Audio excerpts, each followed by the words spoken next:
Welcome to a Sherlock Holmes mystery. A choir vanished, a bell rang thrice, and London forgot how to breathe.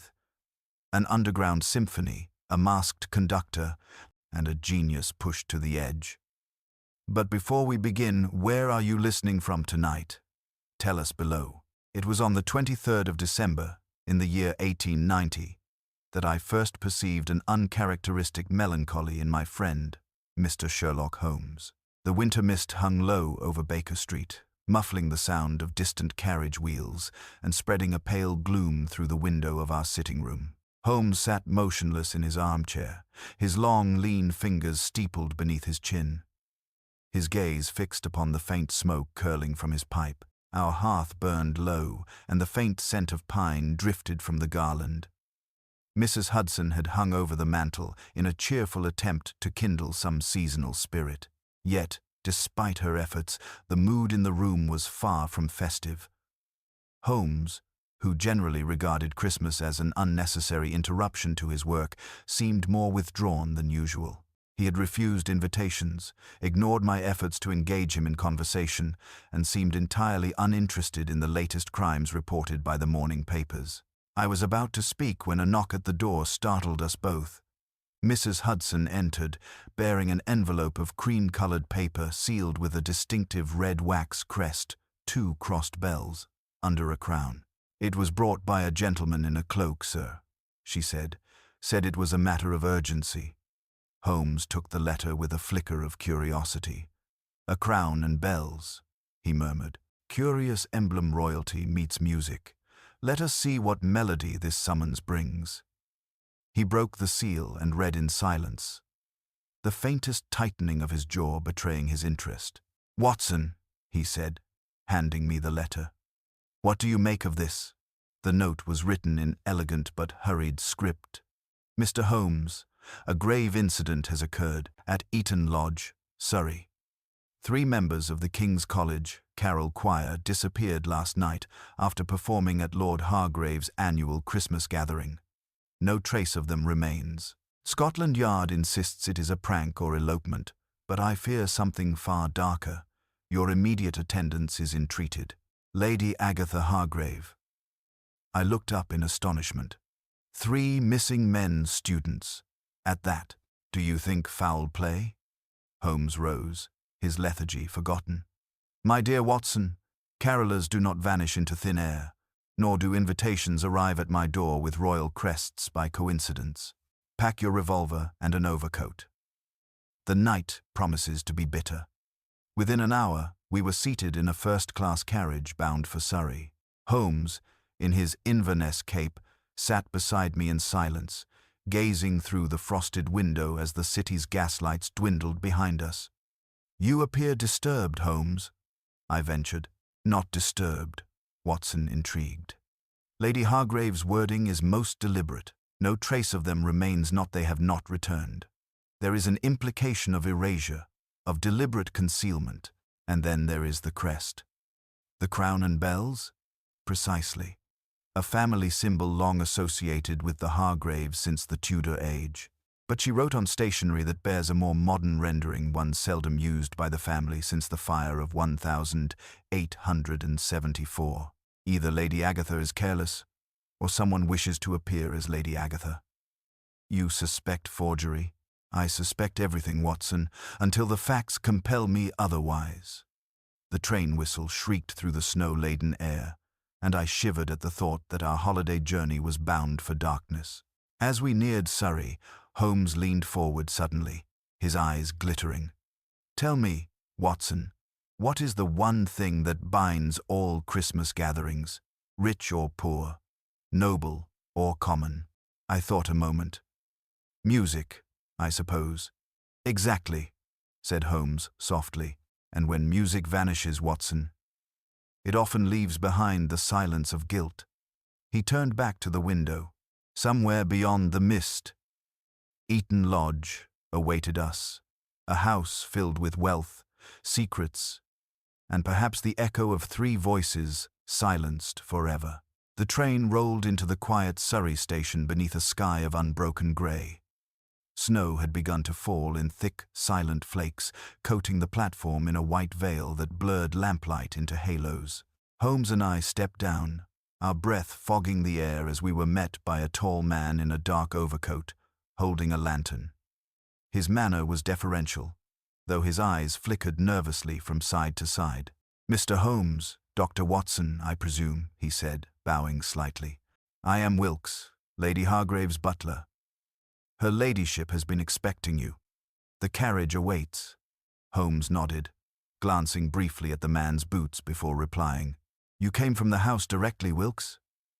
And the snow, was it falling then as now?" "Yes, sir, though heavier now.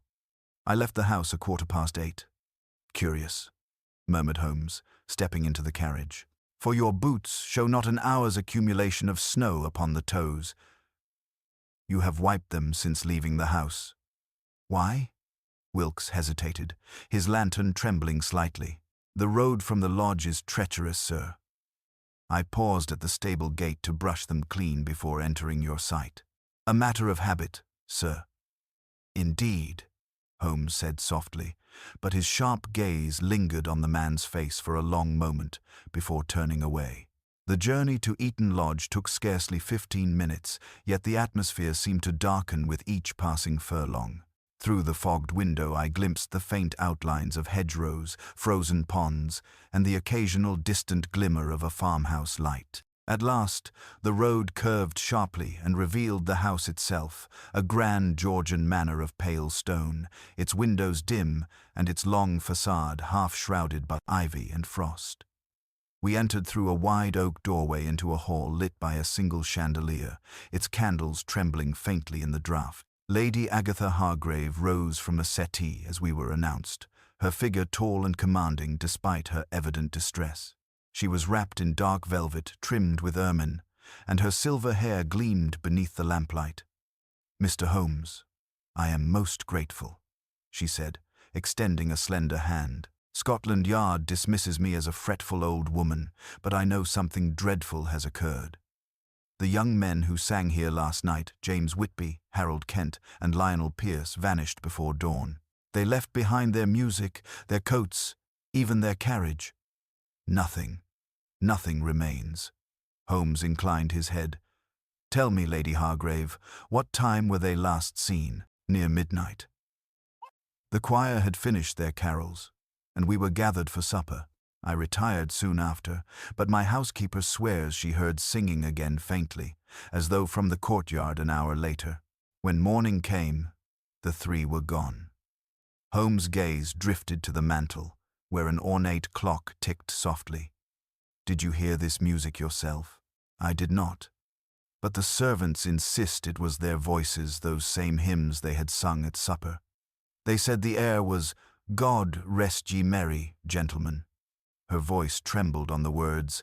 Holmes's expression sharpened. "An odd choice for the hour of disappearance," he murmured. "Watson, observe when cheerful melodies are heard in dreadful moments, they often herald deception." He turned back to Lady Hargrave. "The missing men, were they acquaintances of your family?" "One was my godson, Mr. Whitby. The others were his companions from King's College, visiting London for the holidays. Fine young men, bright, courteous, and wholly untroubled when they arrived." "Where did they lodge?" "In the east wing, overlooking the frozen garden. Their trunks are still there, untouched. I could not bear to enter again." Holmes glanced at Wilkes. "Lead us there, if you please." The butler hesitated, then nodded stiffly and took a candelabrum. We followed through long corridors hung with ancestral portraits, grim visages watching us pass. The floorboards creaked beneath our feet, and somewhere in the distance a door thudded softly, as if the house itself exhaled. The east wing chambers were simple but comfortable. 3 narrow beds, neatly made. A small pianoforte in the corner, its lid open, a sheet of music left upon the stand. Holmes crossed the room silently, bending over the page. "The Coventry Carol," he read aloud, "a lullaby for slaughtered innocents, a strange choice for Christmas merriment." He lifted the music closer to the candlelight and frowned. "See here, Watson, these notes are smudged at the margin. A hand dragged across fresh ink, but not the same hand that wrote the rest. He replaced the sheet carefully and turned to the frost-streaked window. Look here, 3 sets of footprints, faintly pressed into the snow on the terrace below, leading away from the house. And then,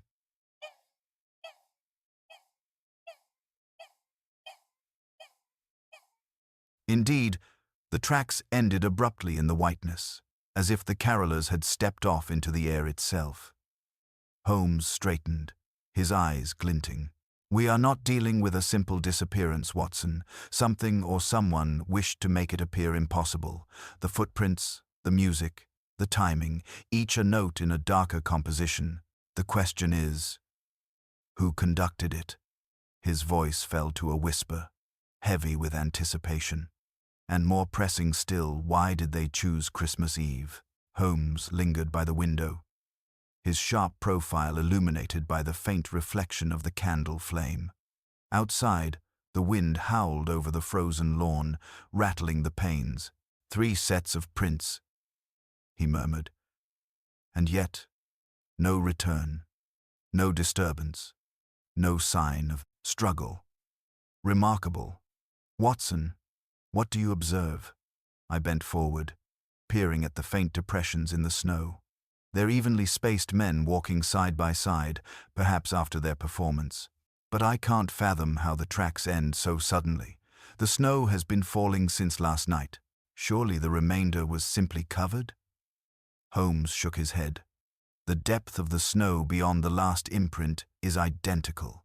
It fell uniformly after the disappearance. No, Watson. They did not walk further. They vanished precisely there. His tone was low but certain, as if he were addressing a familiar adversary rather than a mystery. Before I could reply, Wilkes shifted uneasily behind us. Begging your pardon, sir, but the constable searched that very path. He said much the same, that the prints stopped clean. Some of the maids call it witchcraft. The villagers have begun to whisper. Holmes' eyes flicked to him.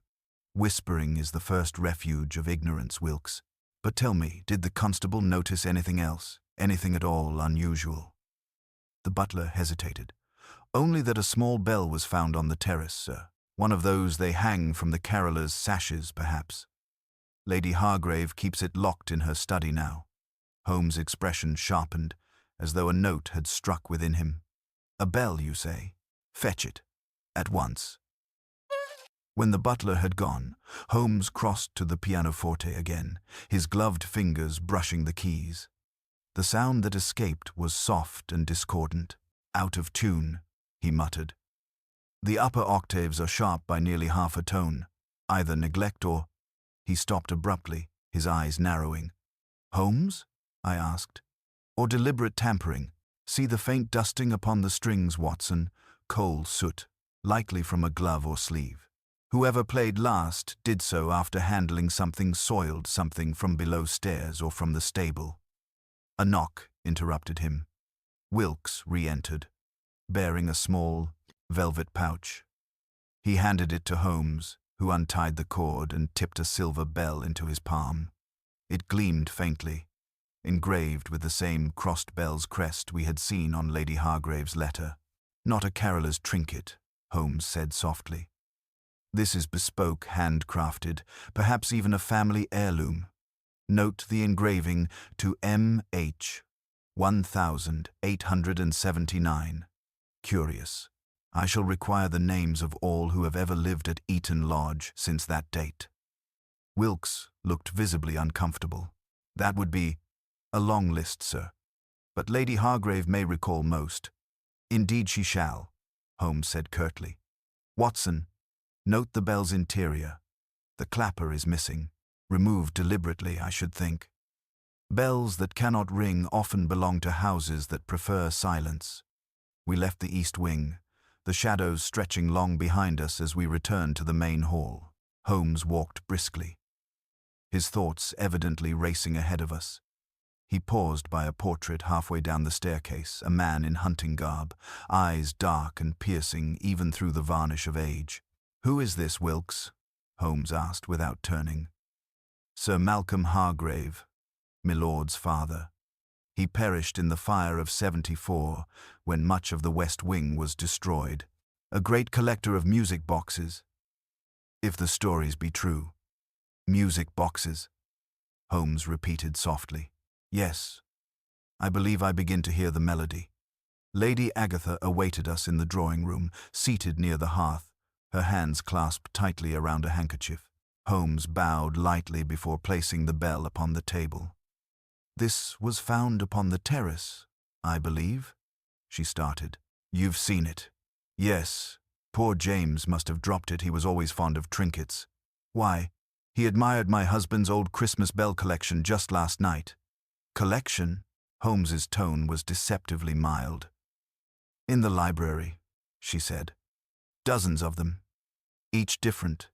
Each playing a tune when rung. My husband adored such things." Holmes turned to me. "Come, Watson. I wish to inspect this collection at once." We entered the library, a vast chamber walled with books and ornaments. A glass cabinet near the fireplace held rows of silver and brass bells, each on a small stand. Holmes bent close, his face unreadable. "Every bell numbered, every melody distinct," he murmured. "Yet one space lies empty here, number 17. And look, Watson, the shelf beneath it bears a faint scorch mark, though the others are spotless." He straightened suddenly, his eyes alight with something fierce. "We are in a house that hums with secrets. The vanished carolers, the missing bell, the phantom music at midnight, it all forms a single harmony. But the refrain, Watson, still eludes me." He pocketed the silver bell and turned to Lady Hargrave, his voice low. "Pray, madam, has anyone in this household, anyone at all, spoken of hearing bells when none were rung?" Her lips parted. "Yes," she whispered. "Last night, just before the snow began to fall." Lady Agatha's admission hung in the air like a chill draught, the fire crackling faintly in the silence that followed. Holmes did not move for several seconds.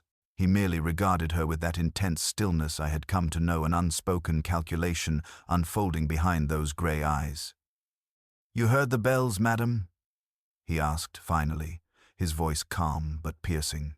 "Not I," she replied quickly. "It was Mrs. Partridge, my housekeeper. She said she heard them faintly, 3 notes, clear as glass, though no one was near the courtyard. I told her it must have been the clock tower at the parish, but—" She hesitated, wringing her hands. "The sound came from within the house."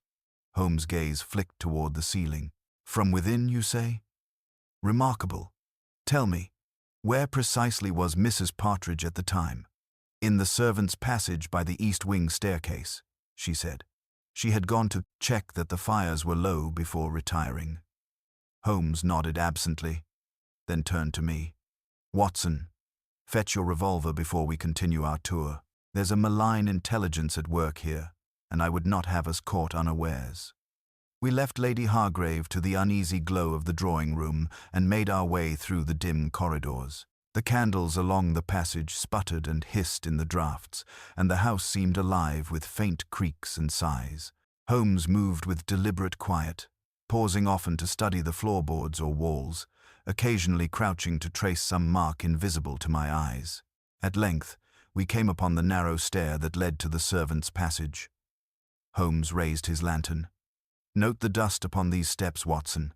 Undisturbed, except here 2 prints, heel-heavy, made within the last day." He knelt, bringing the light closer.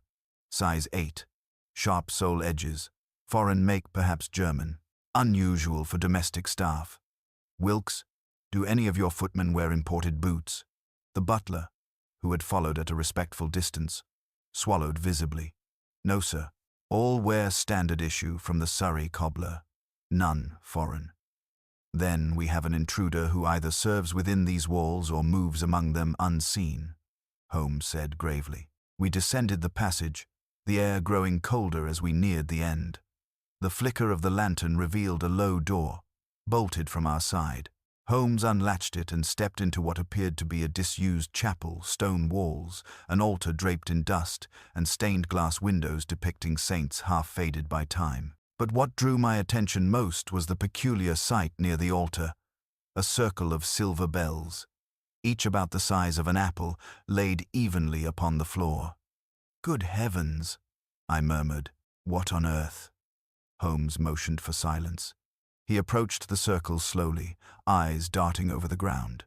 "Do not step across, Watson. The floor around these bells has been recently swept carefully. I might add, to conceal footprints. And see here. The candles upon the altar are half burned, the wax pooled and hardened, a ritual of sorts, or an imitation thereof."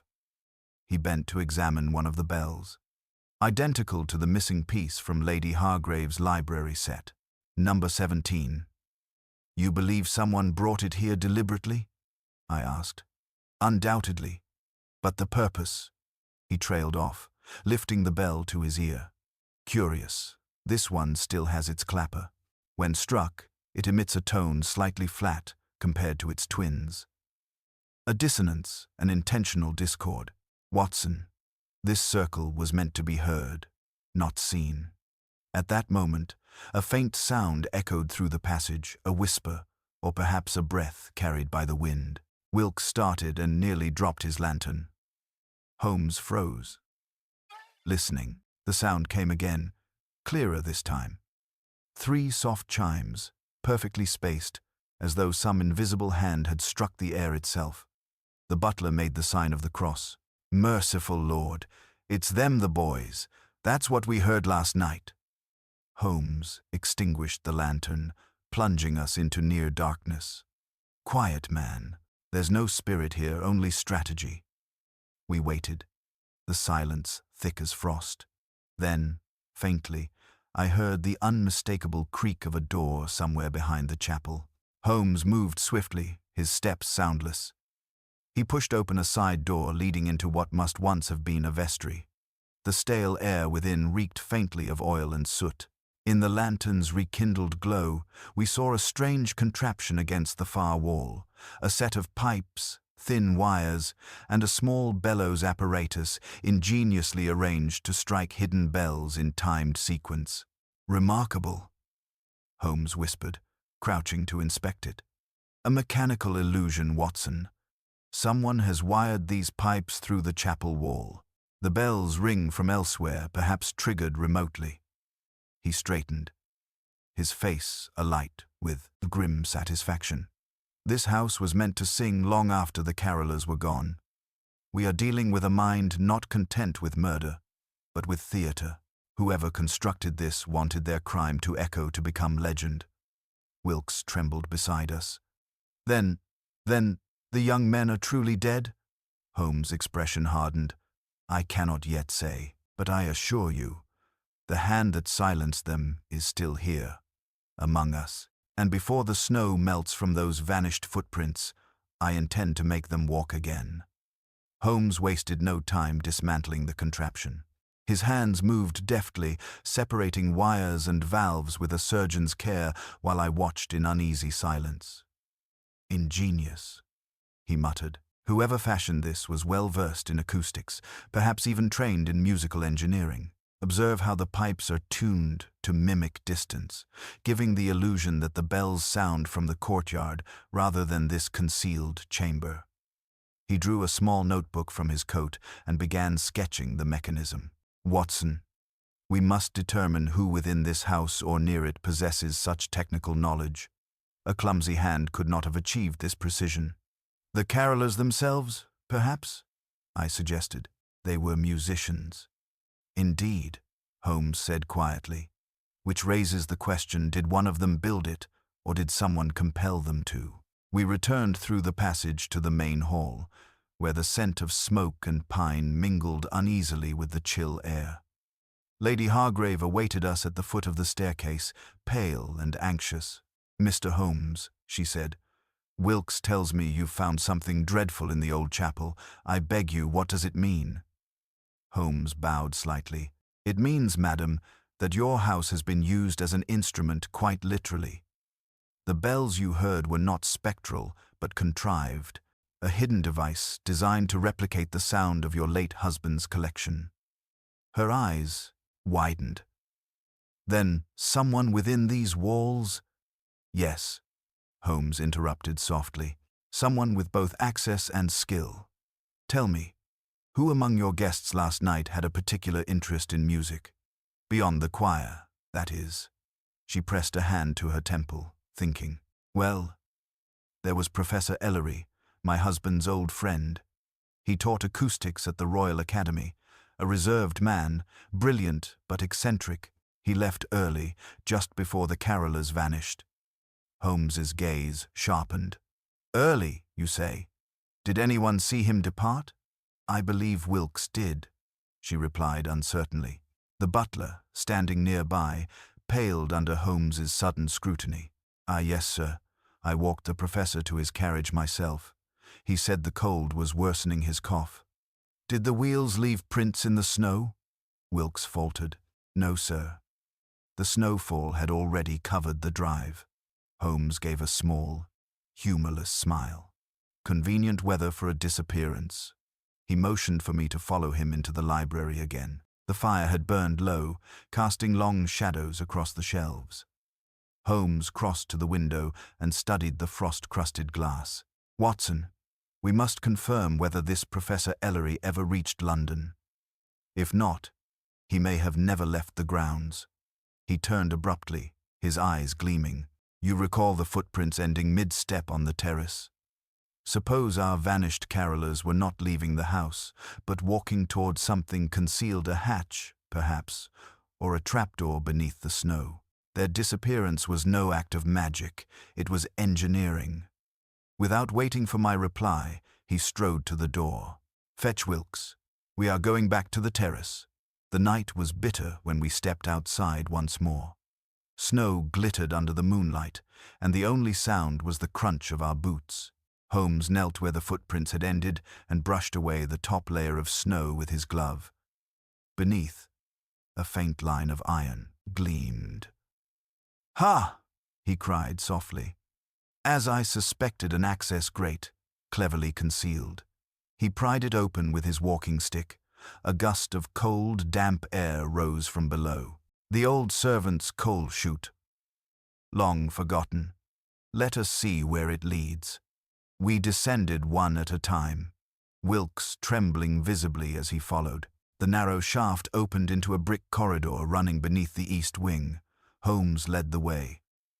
Lantern held high. The floor was wet, the air heavy with the smell of oil and soot. Then, suddenly, we saw them.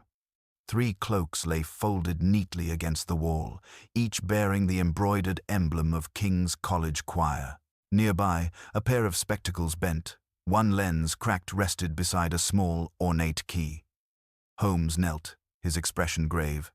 Whitby's, he said quietly, lifting the spectacles. And this key engraved with the same initials we saw upon the silver bell, M.H. Malcolm Hargrave. He turned it over in his fingers, then looked toward the dark corridor ahead. The father's key, the son's house, and 3 missing voices, Watson. This tune grows darker by the measure. A faint metallic sound echoed through the passage then, soft and deliberate, as though someone far ahead had brushed against a bell. Holmes straightened instantly, eyes blazing with sudden energy. Come, Watson, he whispered fiercely. Our phantom conductor still moves among his instruments. The performance is not yet done, and neither are we. The sound came again, clearer this time, a metallic chime echoing down the length of the subterranean corridor. Holmes motioned for silence and extinguished the lantern, plunging us into total darkness. We stood in the damp blackness, listening. The faint drip of condensation, somewhere distant, punctuated the stillness. Then came the scraping of metal against stone, slow and rhythmic, like someone dragging a chain. Holmes leaned close to my ear. He's ahead of us, Watson. The echo carries from the far chamber. Keep your revolver steady, and whatever happens, do not fire unless I give the word.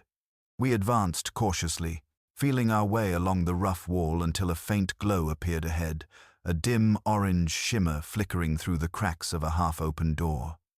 Holmes paused, crouched, and examined the floor. "Footprints in coal dust," he whispered. "Two sets, one heavy, the other light. One of our missing singers may have survived longer than we thought." He pushed the door open soundlessly.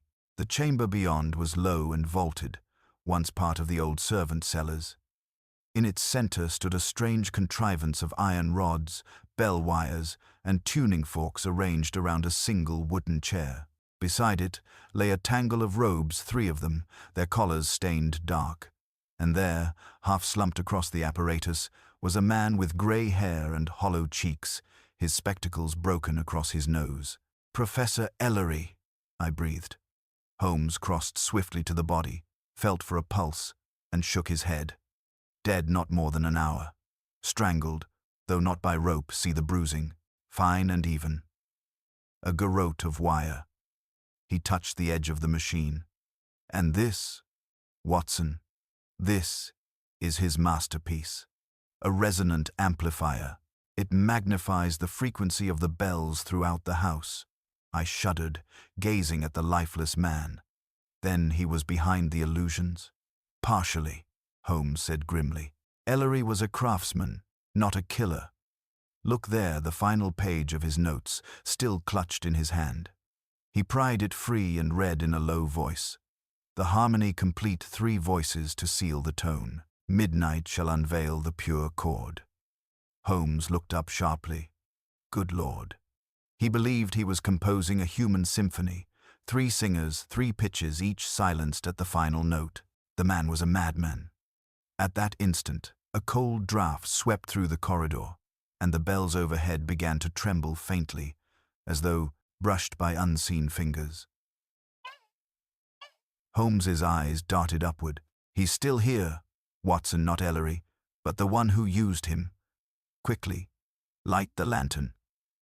The flame flared, revealing another doorway beyond the chamber, half concealed by sacks of coal. Holmes tore them aside, revealing a narrow stairway spiraling upward. He ascended without hesitation. I followed, heart pounding, until we emerged behind a tapestry in the great hall.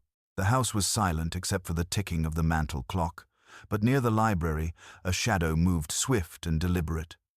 Holmes darted forward. "Stop where you are!" The figure froze, then turned.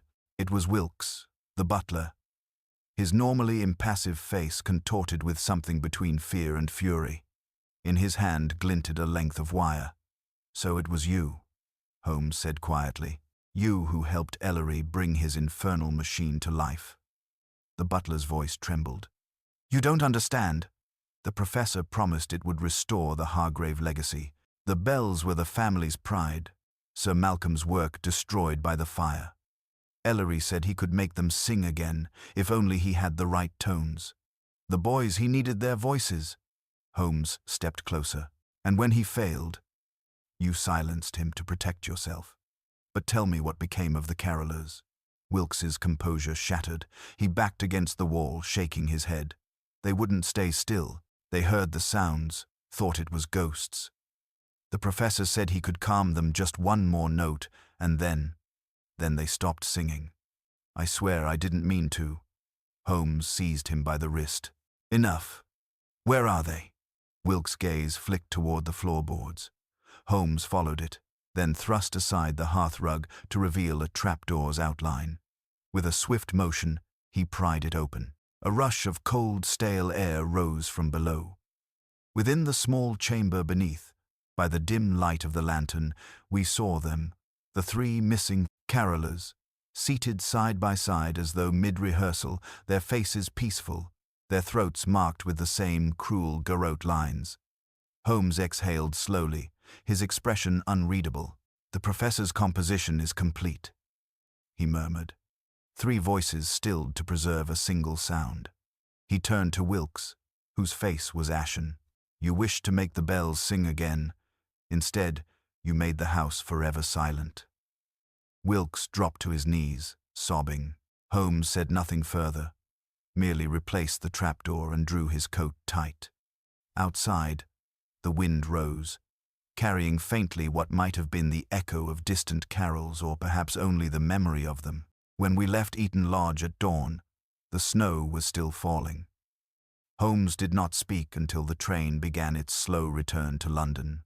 Then, at last, he said quietly, "Music and murder, Watson, both demand perfect timing. But one uplifts the soul, the other damns it." He turned his gaze to the window, the frost glinting pale against his reflection, and spoke no more. For several moments, neither of us spoke. The rhythm of the train wheels against the rails carried us through the heavy silence, as though London itself were still miles away from what we had just witnessed. Holmes sat opposite me, chin resting upon steepled fingers, his eyes half closed but far from restful. The faint lamplight flickered across his features, sharpening the lines of fatigue and something deeper, something that looked perilously close to remorse. "Holmes," I began cautiously, "you did all that could be done. The case was devilish from the start. No man could have foreseen such madness." He opened his eyes slowly. "No man, perhaps, but I pride myself on being something better than the average man, Watson. Yet I failed to hear the key within the melody. I let those boys sing their final note before I recognized its meaning." His voice was quiet, controlled, but beneath it lay an edge I had seldom heard before: bitterness. I leaned forward. "You discovered the murderer, unmasked the scheme, and delivered justice. What more could be asked?"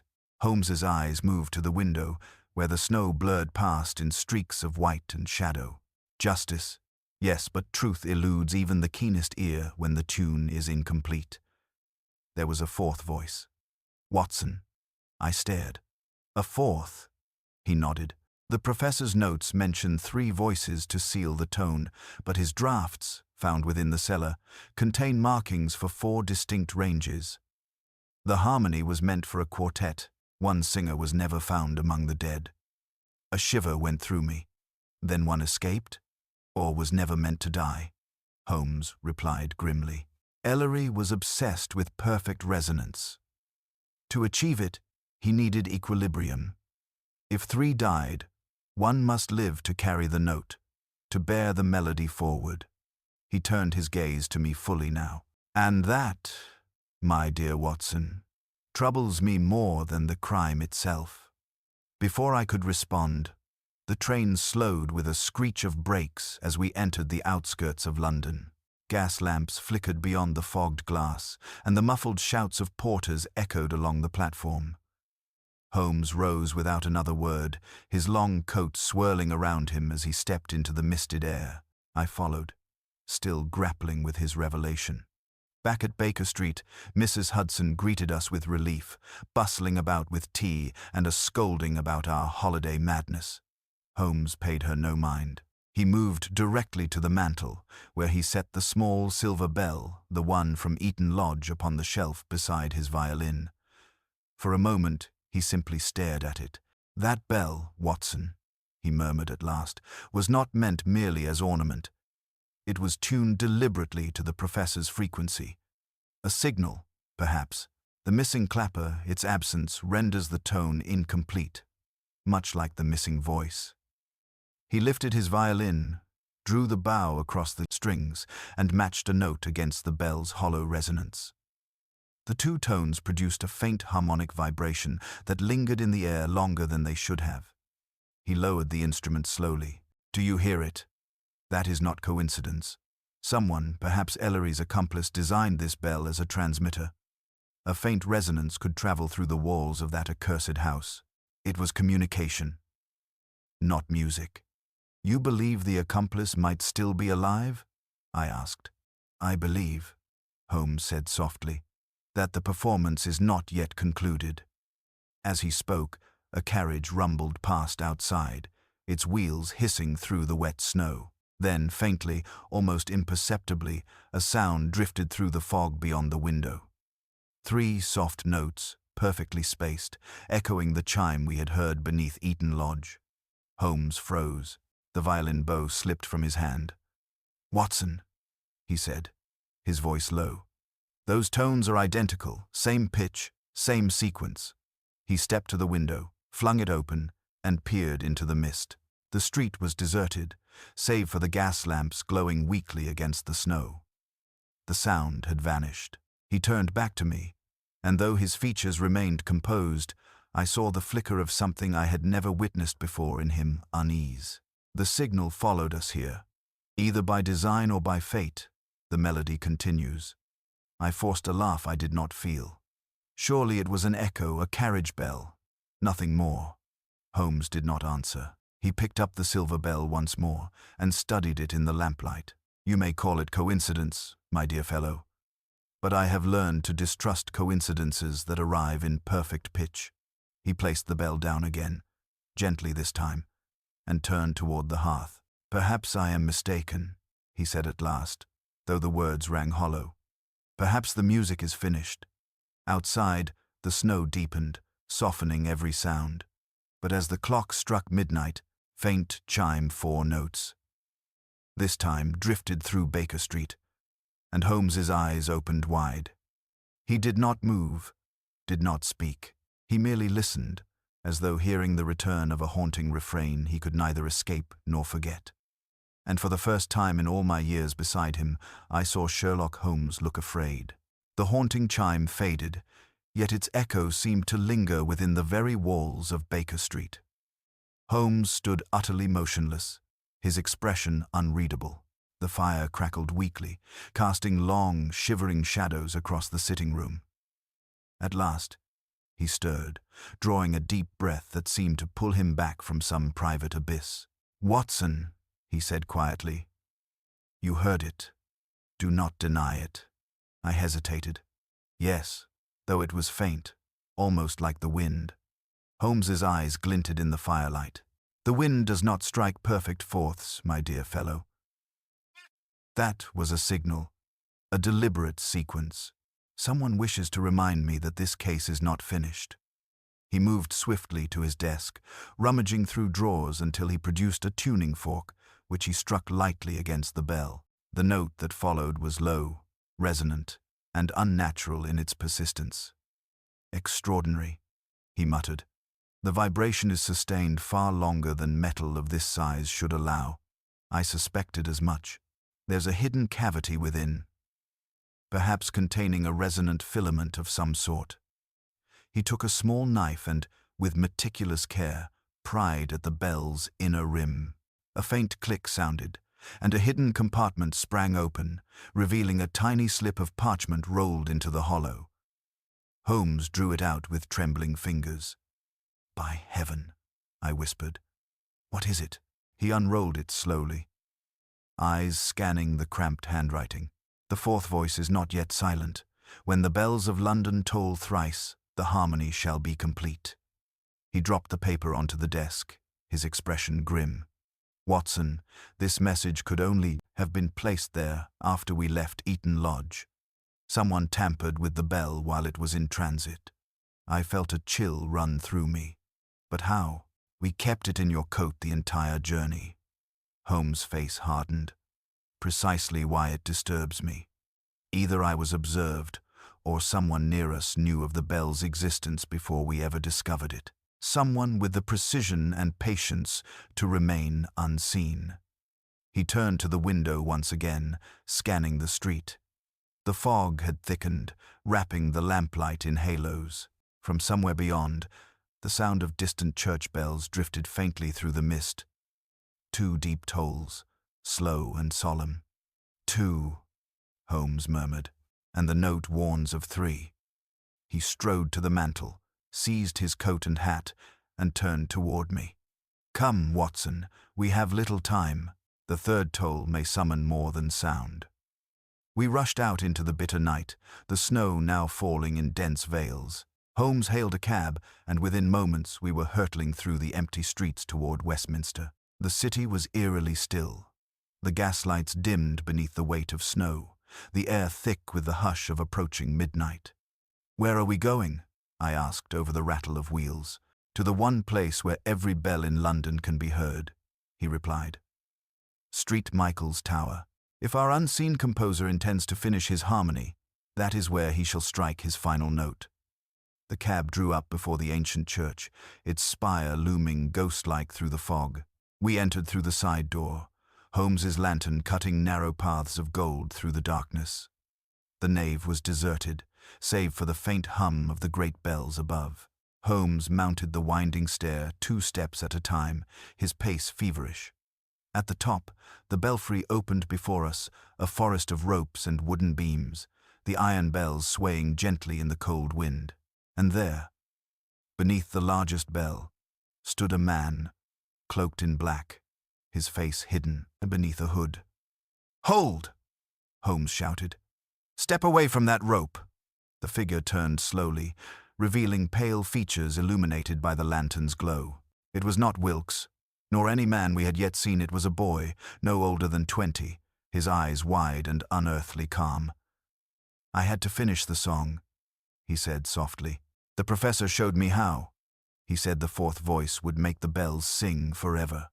Holmes advanced cautiously. "You were one of the choir," he said, "the one who lived." The boy nodded, tears glinting on his lashes. "They sang wrong. He said the note must be pure. I tried to make it right." His hand reached for the rope. Holmes lunged forward, catching his wrist just as the 3rd toll began to shake the tower. The sound roared through the timbers, rattling dust from the beams and sending a shudder through the floor. The boy cried out, wrenching free, and fled down the stairs, the echoes of his footsteps vanishing into the church below. Holmes steadied himself against the beam, his face drawn. "He was the missing note, Watson. The living resonance that completes the composition. God help us. The boy believes he is part of the music itself." We descended in haste, but by the time we reached the nave, he was gone, vanished into the storm. Only the door swung open to the street, snow swirling in behind it. Holmes stood there for a long moment, the wind tugging at his coat, the toll of the final bell fading into silence. When at last he spoke, his voice was heavy with a weariness I had never heard before. "The harmony is complete, Watson, but not by our doing. London shall sleep beneath its song, and I, perhaps, shall never again hear silence." He turned from the door, his eyes distant. This was no triumph, my friend. It was a requiem.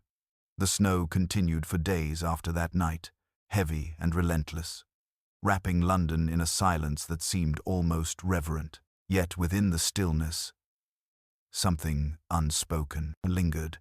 Holmes had withdrawn into himself, seldom speaking, pacing restlessly about our sitting room, his pipe left unlit for hours on end. The silver bell still lay upon the mantel, glinting faintly in the firelight. On the 3rd evening following our return, I found him at the window again, staring out into the fog. "Holmes," I said gently, "you cannot hold yourself responsible for the boy's madness. He was already lost before we found him." Holmes did not turn. "You mistake me, Watson. I do not grieve for the boy, I grieve for the pattern." "The pattern?"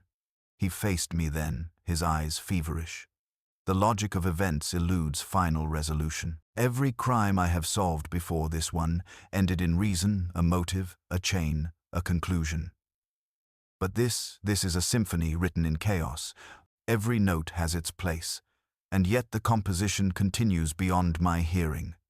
There is a hand behind the boy, as surely as behind Ellery and Wilkes." I felt unease stir in me once again. "You think someone else commanded them?" "I think," Holmes said slowly, "that somewhere in London, a mind more dangerous than Ellery's still conducts. The bell's message was no delusion. When the bells of London toll thrice, it was prophecy, Watson, not metaphor." As if summoned by his words, the clock on our mantel struck once, then twice. We both turned instinctively toward the sound. Before the 3rd strike could fall, a firm knock came at the door. Mrs. Hudson entered, carrying a sealed envelope. "This was just delivered, Mr. Holmes." No messenger waited for reply. He took it without a word, broke the seal, and read, his brow furrowed, then smoothed again, as if in grim recognition. "Ah, so the conductor wishes an encore." He handed me the letter. The handwriting was elegant, almost artistic. "Mr. Holmes, you have silenced 3 voices and stilled 1 more. Yet the melody is not complete. Come to Street Brides at dawn and hear the final note, M. Street Brides? I repeated. Good heavens, that's in Fleet Street. Holmes was already pulling on his coat. Indeed, and known for its bells, they are the most ancient in London, the model from which the rest took their measure. If our adversary intends to conclude his performance, there is no more fitting stage. We left before dawn, the streets still wrapped in mist. The Church of Street Brides rose ghost-like from the fog, its steeple fading into the grey sky. Inside, the air smelled of cold stone and candle wax. No light burned save the weak dawn filtering through the stained glass. Holmes moved ahead, lantern in hand. Notice anything, Watson? I looked around. Nothing but shadows. Precisely, he murmured. And yet the air hums faintly. Does it not? A vibration beneath the silence. Before I could answer, the first bell rang deep, resonant, and close. Then another, higher this time, its tone dissonant against the first. Holmes's lantern trembled in his grasp. The sequence, he said sharply. The same as the message. The third toll will sound soon. He raced toward the tower stairs, and I followed, my heart pounding. As we ascended, the air grew warmer, the metallic scent of oil and machinery filling the narrow stairwell. Reaching the belfry, we found what we had feared. The fourth caroller, the boy from Street. Michaels stood beside the ropes, pale as a ghost, tears streaking his face. They told me to finish, he whispered. He said the bells would stop only when I sang the final note. Holmes stepped forward, voice calm but firm. Who told you, lad? Who? The boy's lips parted. But before he could speak, a shadow detached itself from the rafters, a tall figure in a dark coat, his face hidden behind a silver mask. In his gloved hand glimmered a conductor's baton. The master himself, Holmes breathed. The figure raised the baton, and the third bell began to toll. The sound reverberated through the tower like thunder. Holmes lunged, but a flash of light burst from the figure's hand, a magnesium flare blinding us both. When my vision cleared, the masked man and the boy were gone. Only the bells still swayed, their tones fading into silence. Holmes stood unmoving for several seconds, then turned toward me. It appears, Watson, that London has a new composer, one who writes not in ink, but in sound and death. And as the sun broke weakly over the rooftops, the bells of Street Brides gave a final echo, haunting and hollow, as though the city itself had begun to mourn. We returned to Baker Street in grim silence. The city had awakened beneath the light snowfall, unaware that somewhere in its heart a new terror had stirred. The bells of Street Brides had fallen silent, but their resonance lingered in the air, an unfinished composition that haunted Holmes like a phantom melody refusing to resolve. He removed his coat without a word and moved directly to the fireplace, standing before it with his back to me, motionless. The silver bell still rested on the mantel, its cold sheen mocking the warmth of the room. I failed, he said at last, in a tone so low it barely reached me. I failed to anticipate the conductor's hand. I saw the notes, read the score, yet did not grasp the tempo. He is always half a bar ahead. You didn't fail, I said firmly. You saved that boy once. You exposed Ellery and Wilkes.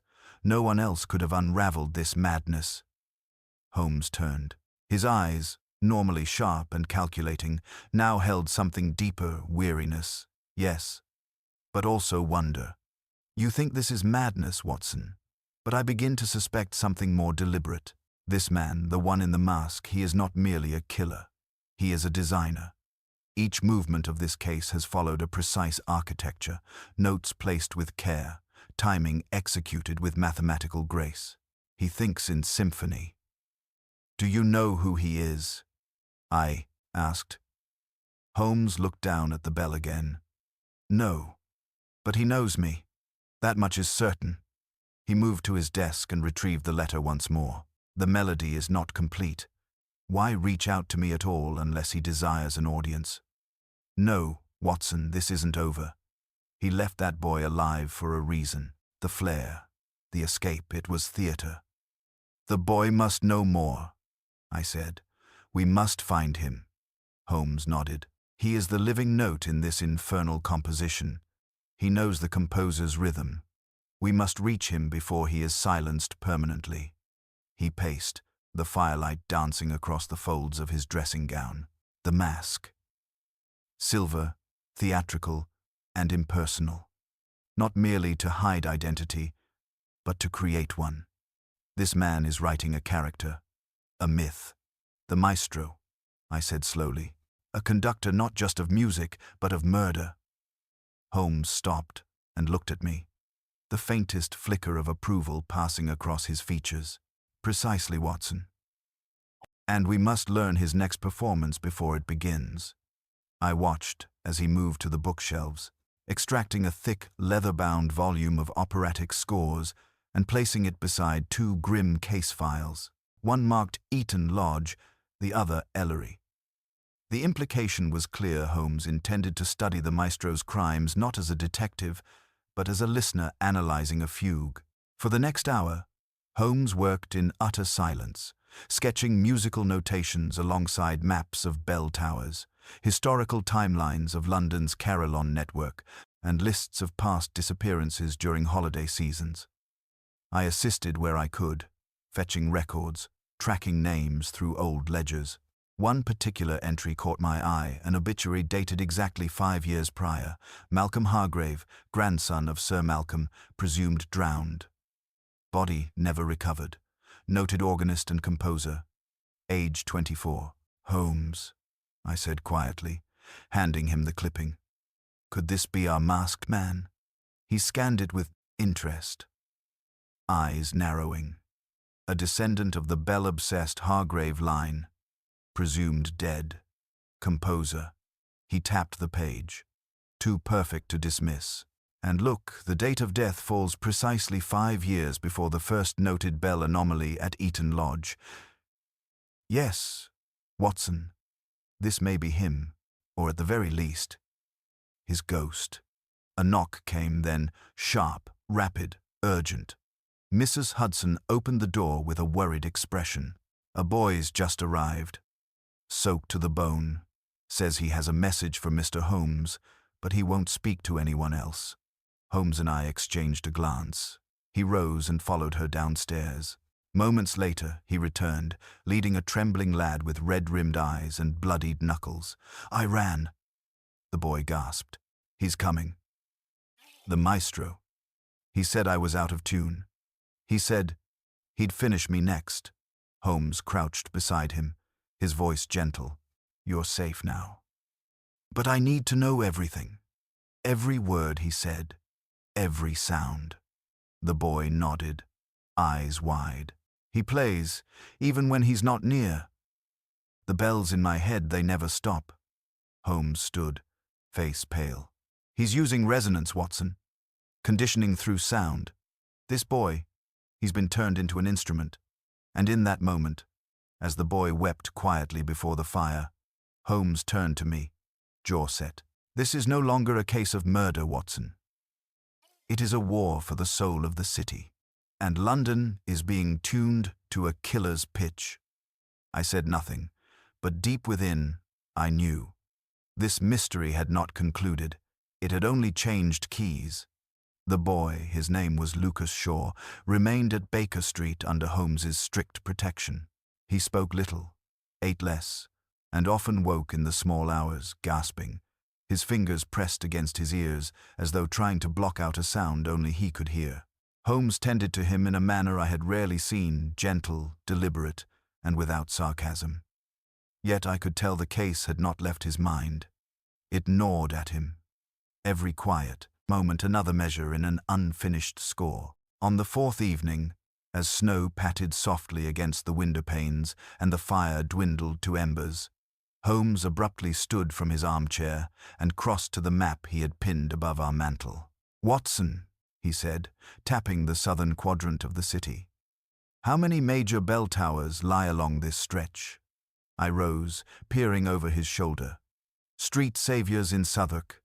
Street Mary Le Beau. Lambeth Palace has a private chapel, though its bells haven't been used in decades. And the old Guildhall Tower, though its chimes are said to be off-pitch. Exactly. Holmes circled 3 of them, all within 1/4-mile radius of the Thames, all with access to underground maintenance tunnels. Now, look here. He drew out a crumpled letter, one I hadn't seen him receive. Anonymous post, no return address. Arrived this morning. I read it aloud. Every city has its voice. London's was once sacred, but now it is silent. Let us tune it anew. First the choir, then the echo. The center will hum again. A riddle, I said, vague and dramatic. Yet intentional, Holmes replied. Note the phrasing, first the choir. That was Eton Lodge. Then the Echo Street Brides, but the final line. The center will hum again, that suggests resonance. A vibration, an epicenter. Somewhere beneath London, where sound could magnify, repeat, reverberate. The tunnels, I said slowly. The old mail, rail and sewers. Holmes nodded. The city's forgotten veins. Our maestro intends to use them as strings in a grand instrument. Just then, Lucas stirred on the couch. He sat up, eyes wild. He's here. Holmes crouched beside him at once. Where? Lucas. The boy trembled. I heard the tone again. Not in my head this time. Outside, like a thrum deep and low, like a cello under the floor. He's playing somewhere close. Holmes and I locked eyes. He moved to the fireplace, pulled aside the rug, and opened the floorboards leading to our cellar. The air was still, the stairs dusty. But then I heard it too, faint, deep, a pulsing tone, barely audible. Not music. Vibration. Holmes descended first, lantern in hand, tracing the walls with his fingers. Here, he said after a moment, a thin iron pipe, running east, not part of our heating, and it's humming. We followed the pipe through the adjoining storage, past crates and old bookshelves. At the far end of the cellar wall, Holmes knelt and struck the brick with the butt of his cane. A hollow sound replied. A false wall, he said grimly, rebuilt by someone who knew this house's bones. He worked quickly, and soon a narrow passage revealed itself barely wide enough for a man. Cold air funneled out. The pipe continued within, humming steadily like a string pulled taut across the city. I must go alone, Holmes said. He won't strike if he sees both of us. Watson, you'll remain here with Lucas. If I'm not back within the hour, follow the pipe to wherever it leads. But only then. I started to object, but Holmes was already striding into the dark, the echo of his footsteps swallowed by the corridor. Time passed 15 minutes, then 30. I sat beside the boy, revolver on my knee, ear pressed to the cold pipe, listening. The hum remained unchanged, constant, intolerably constant. Then, without warning, it ceased. Lucas sat upright. It stopped, he whispered. I stood, heart pounding. Silence now. No vibration, no sound at all. Then, faintly, a noise returned. But it was not the hum. It was the ringing of a bell, one I knew too well.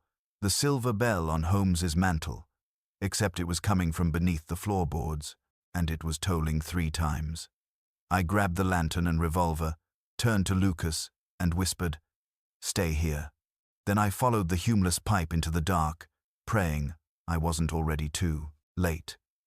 The dawn came grey and soundless over London, as though the city itself held its breath after a sleepless night. Smoke drifted from the ruins along Marylebone Lane, the air still heavy with the echo of what had transpired beneath the streets. Holmes stood beside me, his coat torn, his eyes hollow but clear. The boy, Lucas, leaned against the lamppost, trembling in exhaustion yet alive. The silver mask, the maestro's final emblem, lay half buried in the soot between us. For a long time, none of us spoke. The bells of Street Mary Le Beau began to chime faintly through the fog, soft and tentative, as if testing their voice after too long a silence. Holmes's gaze followed the sound. "He's gone," he said at last, "not vanished by my hand, nor the laws, but by his own composition, a fitting exit for one who worshipped structure more than soul." I looked toward the rising light. "Do you think he's truly dead?" Holmes's lips tightened, that old flicker of irony returning to his tone. "Dead? Possibly. Silenced? Never. Men like him do not end. They resonate. They leave behind vibrations in the minds of others." He turned to Lucas. "And you, my boy, you must never again follow that sound. It was not music, but madness disguised as beauty." Lucas nodded faintly. "I don't hear it anymore," he whispered. "It stopped when the tunnel fell." Holmes watched him for a moment longer, then knelt beside the broken mask. He brushed the soot away gently, studying the inside. "No mark of the man," he murmured. "No name, no signature, only precision. Yet see here, the lining bears the crest of the Hargrave family. Our maestro was indeed their heir, carrying on the legacy his forebears began with those cursed bells. The fire that consumed the old estate merely forged him anew." He rose slowly, and I could see the fatigue in his movements. "There's symmetry in it, Watson. The father's bells brought tragedy to a single house, the sons to an entire city, but both sought the same illusion to control harmony by force." He gazed up toward the pale horizon, where the mist was thinning into light, and both learned the same truth, that music, like truth, cannot be mastered by fear. We walked back toward Baker Street as the streets began to stir with life again. Milk carts rattled over cobblestones, paper boys shouted the first editions, and the scent of coal smoke mingled with frost. For a brief, quiet mile, we were not detective and chronicler, but simply two weary men returning from the edge of something vast and unknowable. When we reached our door, Mrs. Hudson met us with tears in her eyes and a dozen anxious words. Holmes assured her all was well, then sent Lucas upstairs to rest. Once we were alone, he sank into his armchair with a long exhale, clasping his hands before his face. "It is strange, Watson," he said finally. "I have spent my life measuring the world by logic, by pattern, by deduction. Yet last night, in that infernal chamber, I confronted a man who used logic itself as his weapon, a man who built art out of control. For a moment, I almost understood him. I sat opposite him. You pit reason against obsession and prevailed. That's understanding enough." Holmes gave a faint smile. "Perhaps. And yet, in every victory, there lingers a note of failure. 3 lives ended before I heard the first chord. I was too late to prevent the overture." He reached for the silver bell upon the mantel, the one from Eton Lodge, and held it up to the light. It gleamed faintly, flawless once more. Then, without a word, he opened the window and dropped it into the snow below. The faint thud it made was the most final sound I had ever heard. "Let London keep its silence," he said softly. "For once, I prefer the absence of music." The day wore on quietly. Holmes dozed in his chair, pipe unlit, his mind finally at rest. Outside, the snow melted from the eaves, dripping steadily into the gutters. No bells rang that evening, not from street poles, not from street brides, not from any tower across the city. London, it seemed, had chosen to honor its deliverance in silence. As dusk settled, I closed my journal and looked upon my friend, who slept beneath the fading firelight. There was peace in his features at last, peace bought dearly, but peace nonetheless. Thus ended the Christmas case that broke Sherlock Holmes, and with it, the last music of a man who once tried to make the world his instrument. The maestro was gone, the harmony broken, and London quiet, unburdened, breathed again.